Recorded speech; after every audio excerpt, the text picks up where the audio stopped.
My name is Jared Rydelic. I'm a contortionist, fire eater, and sword swallower. I make a living traveling around the world and doing things with my body that I probably shouldn't do. It may sound like a fun job, but I've become jaded. I want to be weirded out too. So I've made a decision that as I travel around this planet, showing people the strange things that I can do, I will get off the beaten path and try and track down the strangest things that our world has to offer. This is Weird World Explorer.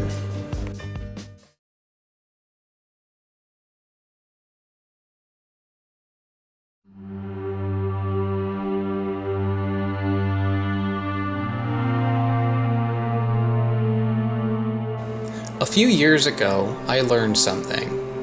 First, that the most heavily bombed country in the entire world was a country I had hardly ever heard of before.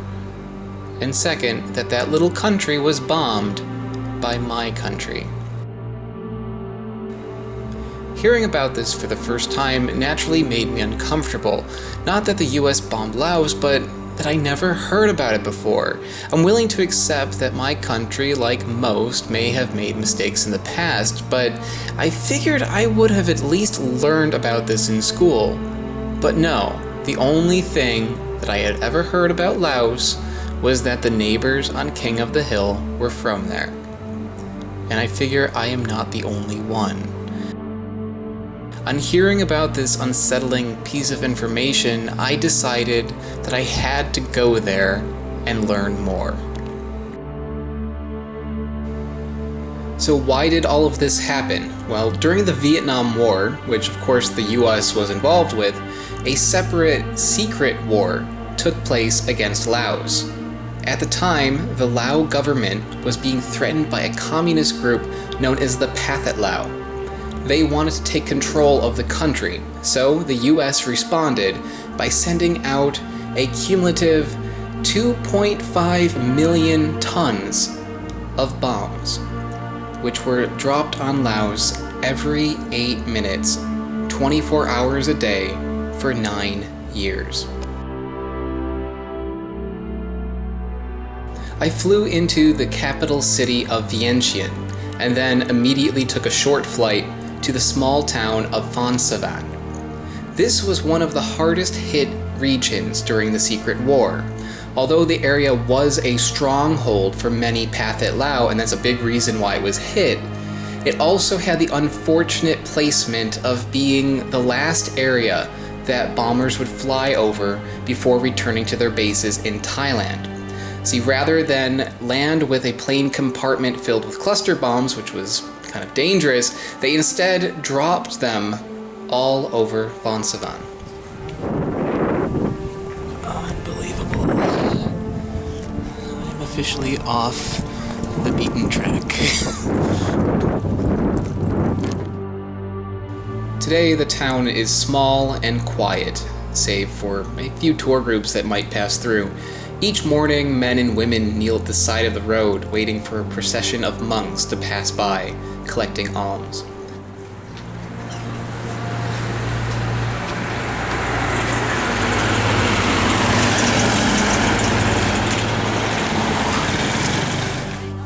The most activity you'll see in Phonsavanh, you'll see at the small market located at the city center.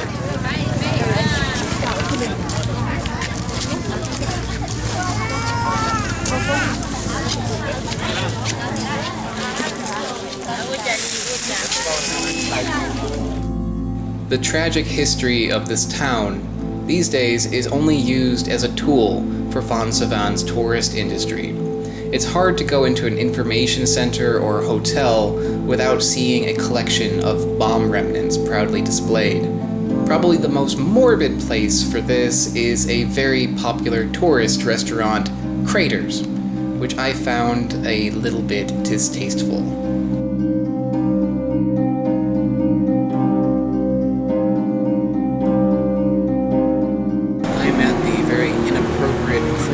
Restaurant in Laos, and it's kind of a disturbing place, to say the least. It's total exploitation of something really, really awful.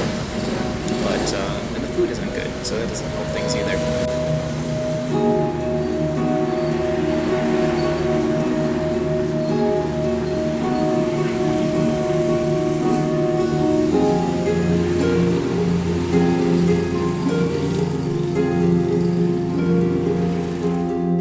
Over 100 people a year are still being killed and injured by unexploded ordnances, or UXO.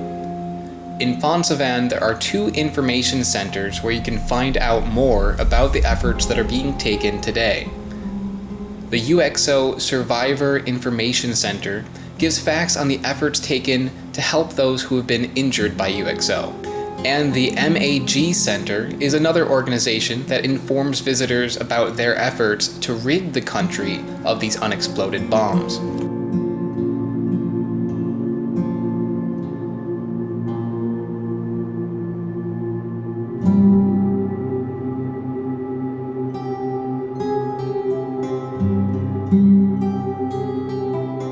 The main tourist draw in Phonsavanh is the Plain of Jars, a mysterious collection of stone funerary urns. Some tribes in the area believe that these were actually drinking cups from a race of giants that once inhabited the country. Today, visiting these sites is a clash of ancient and modern history. Bomb craters are scattered throughout the plains. Some jars have been destroyed, and wherever you walk, there are markers indicating to visitors not to journey outside the path, because those areas have not yet been cleared of explosives. So you have to stay on the white line, so you can only cross on this path. So over here, there could very well be a lot of bombs in there, as well as in the brush over there. I am the ultimate badass. But really the danger's in there. But yeah, it's still pretty hardcore. There's the marker. Those cows. Wrong side, exactly. These cows have a death wish. Inside the most famous giant jar is trash. That's not very nice. Yeah, exactly. Maybe the ancient people use these as trash cans. Another giant crater. It's hard to tell because it's got all these large trees in it that just grew quickly in there. There's another crater. In ancient times, this cave was used to cremate the bodies that were placed in the stone jars. But during the Secret War, again, it had another purpose. People hid in this cave in order to hide from the attacks. This is the inside of the crematorium cave. There is the chimney that the ancient people dug out for smoke to escape. But these 2 holes are caused by bombs from the US bombing here. But nobody got killed inside of this cave. However, it is used as a memorial for all the people who were shot on the outside. People offer incense to their relatives, but they also offer up cigarettes if their relative liked to smoke.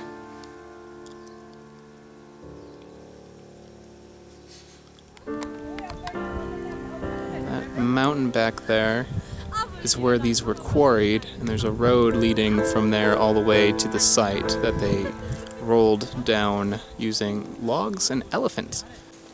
This is the trail that they drag the jars from. This area has not been cleared for UXO, so it's very dangerous. After seeing one of the many jar sites, I traveled to the very interesting but little visited Phu Kiang Jar Quarry site. Over 2,500 years ago, people from this area carefully carved out the jars from this hillside. As you trek up the hill, you can see the incomplete jars that were abandoned by the carvers. So here's another unfinished one. It looks like while they're making it, a piece chipped off, so they didn't bother finishing it. During the war, the US hired people from the Laotian Hmong tribe to fight against communists in their own country. At the top of this hill is yet another piece of modern history against the ancient, as this was used also as a place for the communist forces to hide from that Hmong tribe and attacking planes. Okay, I just walked up 2 kilometers uphill, steep steps going all the way up, curving all the way down through that forest to get to the secret tunnel, which is right here. And this is where the Viet Cong would hide during the attacks. When the Hmong would come and try to attack them, they came up here to hide. But it seems like the Hmong actually found them, because there's bomb craters throughout this area, so it looks like they were found out. Okay, now I'm going to adventure through the secret tunnel.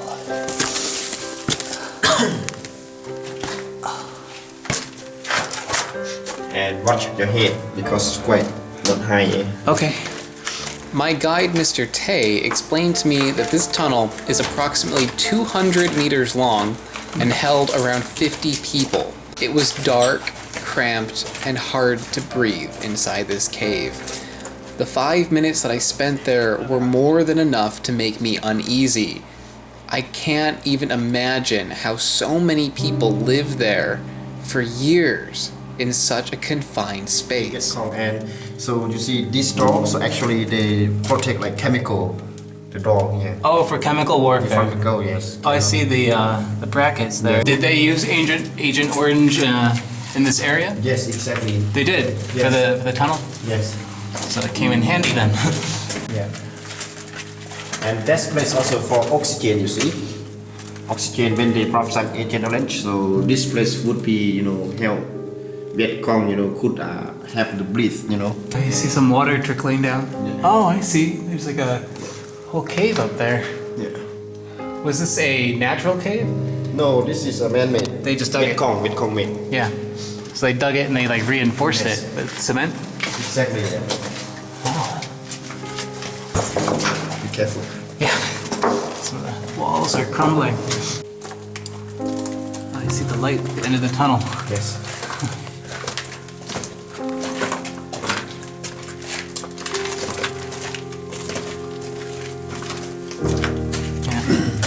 How did they get food? So actually, at night time they have to go outside to collect some impeccable fruit and some leaf, Right.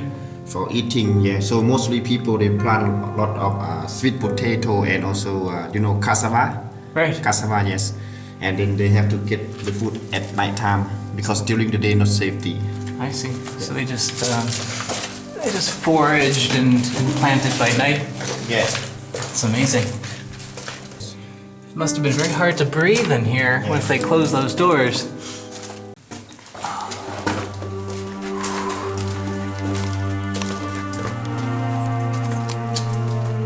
Oh man. And this is they use for protect the weapon. Nice, really good view. Yeah. So welcome after that. That was a tricky little adventure there. Exactly. Yeah. Quite dark. Well, that's it for part 1 of my adventure through Laos. Next time I'll continue my travels by visiting other areas that were affected by the Secret War, including the Bomb Village, Rocket Cave, and the Pathet Lao Caves. Thanks so much for watching.